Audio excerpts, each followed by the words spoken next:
On the 21st of February 2025, the cryptocurrency industry was hit with the biggest heist in history. Hackers stole roughly $1.5 billion worth of cryptocurrency from ByBit, the second largest cryptocurrency exchange in the world. But this wasn't just a smash and grab job. It was a surgical strike orchestrated by one of the most dangerous hacking syndicates on earth, North Korea's Lazarus group. In this video, and for the first time ever, you will watch the exact step-by-step process the Lazarus group used to carry out this massive heist. You will also learn who the Lazarus group are, their past hacks, and methodologies. We will then analyze the expected impact of this hack on the Ethereum ecosystem and why this hack could change cryptocurrency forever.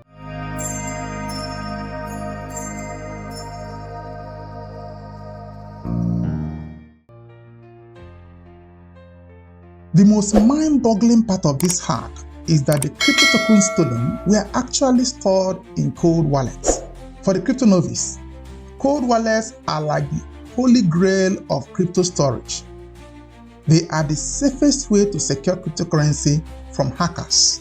In simple terms, cold wallets store cryptocurrencies in secure offline devices, much like your flash drive, where no hacker on the internet can have access to. It's like how nations store their gold reserves in impenetrable vaults. But imagine taking that vault to the moon, where no bandit can ordinarily reach. That's the best way to view cold wallets, and that's how secure they are supposed to be. Cold wallets are supposed to be Fort Knox, offline, air-gapped, and impenetrable. So how did the Lazarus group manage to do the impossible? Here is a total breakdown of what really happened, and I will be using a very simple analogy to make it easy for anyone to understand. Imagine that ByBit's wallets are a bank vault and a cash register. Bank vault, which is cold wallet, is where most money is stored, locked away, offline, and extremely secure. The cash register, or warm wallet, holds smaller amounts for daily running of the exchange, like customer deposits and withdrawals. This is exactly how most top exchanges work. They store the bulk of their customers' assets in secure offline cold wallets and regularly move small amounts from the cold wallet to the warm wallet for daily transactions. Warm wallets are always online, so customers can easily deposit and withdraw assets. Until now, warm wallets are what hackers mostly target because that is the only wallet that is online and reachable. Back to our story. Every day, ByBit moves a little amount of money from the vault to the cash register to keep things running. But on the 21st of January 2025, something went horribly wrong. The hackers didn't break into the vault. Instead, they tricked the managers who control the vault, and here's how they did it. ByBit uses a multi-sig wallet. This simply means that multiple people or signers must approve transactions. It's just like needing 3 separate keys by 3 individuals to open a vault. The hackers created a fake web page that looks identical to ByBit's normal approval screen, where these signers go to approve transactions. Just think of it as forging a bank manager's permission slip to move money. When the signers approved the transfer, they thought they were just moving Ethereum from the vault to the cash register. But secretly, the hackers had swapped the permission slip they signed. So instead of approving a simple transfer, the ByBit signers accidentally approved a change to the vault security rules. This is like signing a document that you think says move $100 to the cash register, but it actually says give strangers full access to the vault. Once the hackers changed the rules, they had total control of the cold wallet. They didn't need to pick locks or hack computers. They just walked in and took everything like a thief who convinces security guards to hand them over the keys. The result? 401,347 Ethereum, equivalent to 0.3% of all Ethereum in existence, vanished into 53 anonymous wallets. For perspective, that's more Ethereum than Vitalik Buterin, Ethereum's co-founder, holds. All the Ethereum and ERC-20 tokens stolen was worth roughly $1.5 billion as at the time of this report.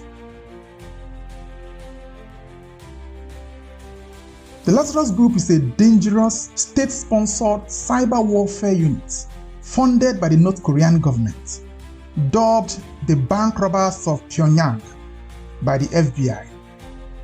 They are also called the Hidden Cobra by the US Department of Homeland Security and Diamond Slits by Microsoft.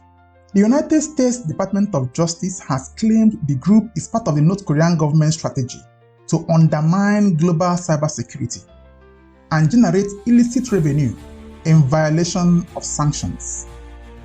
Some of the revenues generated from their activities is used to fund North Korea's nuclear weapon program.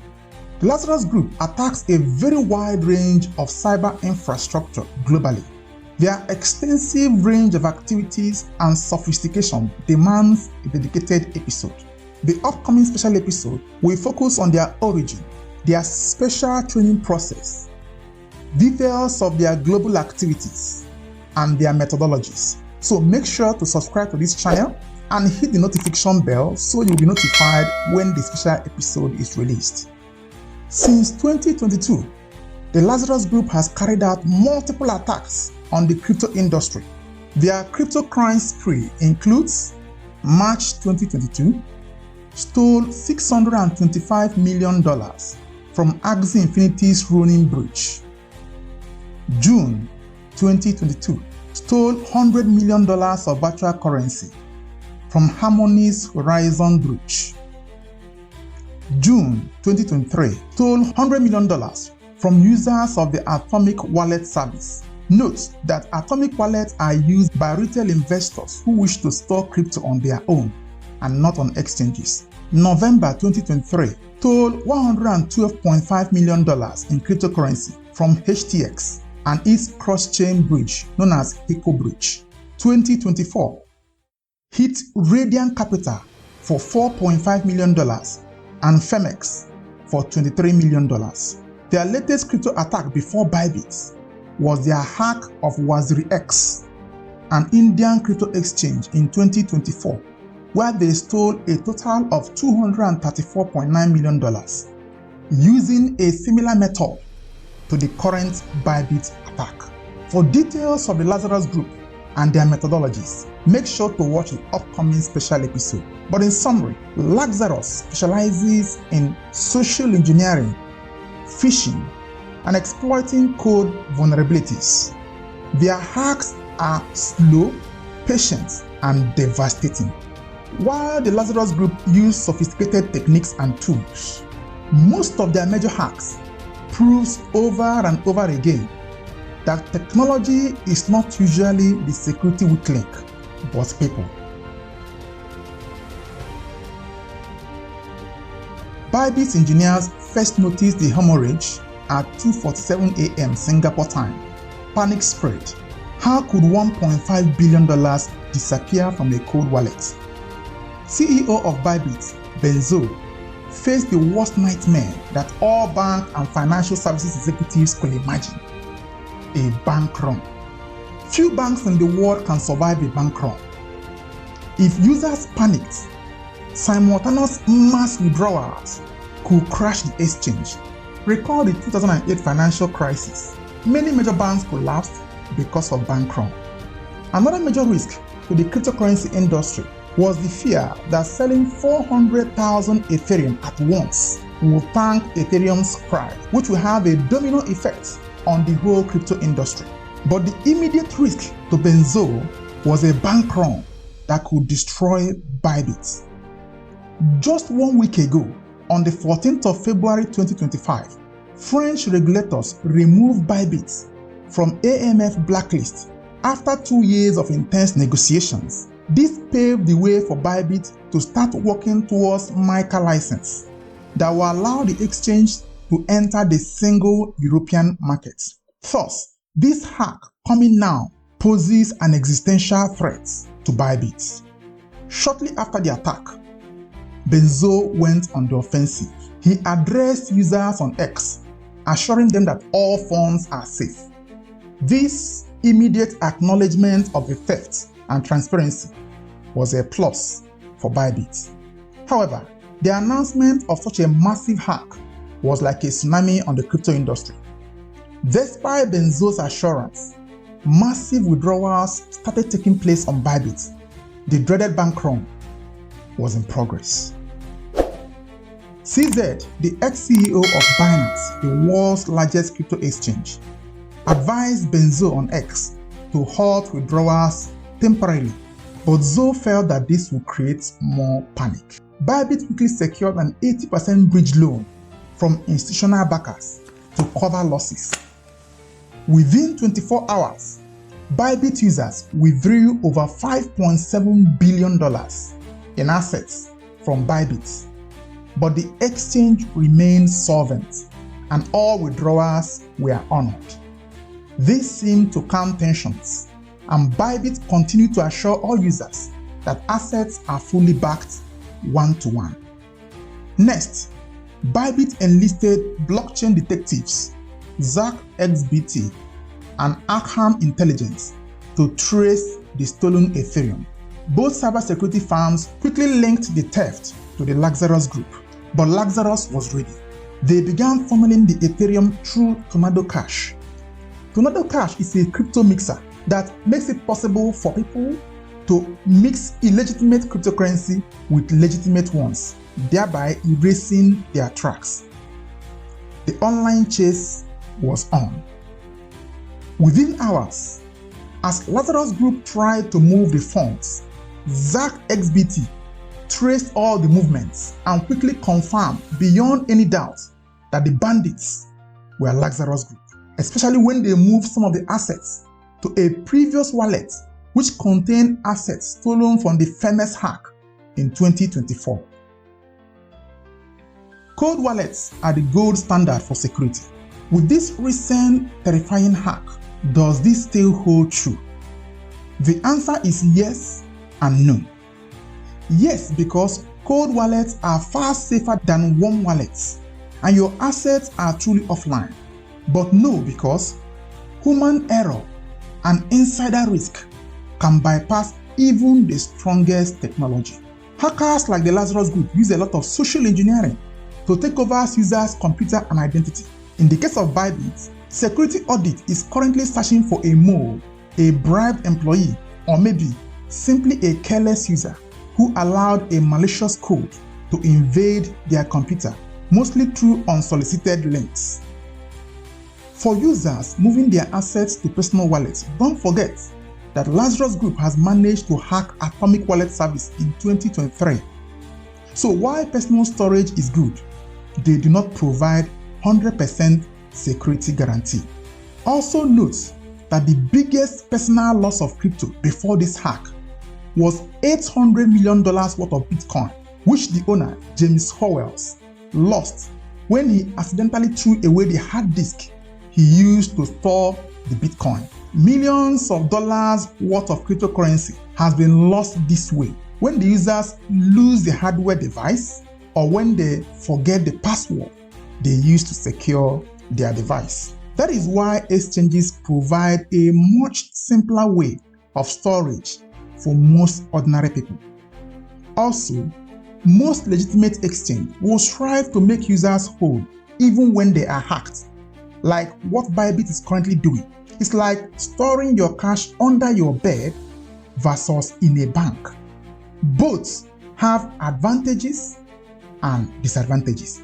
Basically, it comes down to your personality. If you are the kind of person that forgets your password or you can't keep it safe, then don't store your crypto on your own, or you may never recover it. But if you are a meticulous, detail-oriented kind of person, then by all means, secure your crypto yourself. $1.5 billion isn't just a payday, it's a geopolitical weapon. The stolen Ethereum could fund North Korea's missile test for years. The US Treasury has already sanctioned Lazarus-linked wallets, but tracking crypto mixed in Tornado Cash is like chasing ghosts. Ethereum plunged from around $2,800 to $2,620 within minutes of the attack. People fear that offloading such amount of Ethereum on the market will crash price.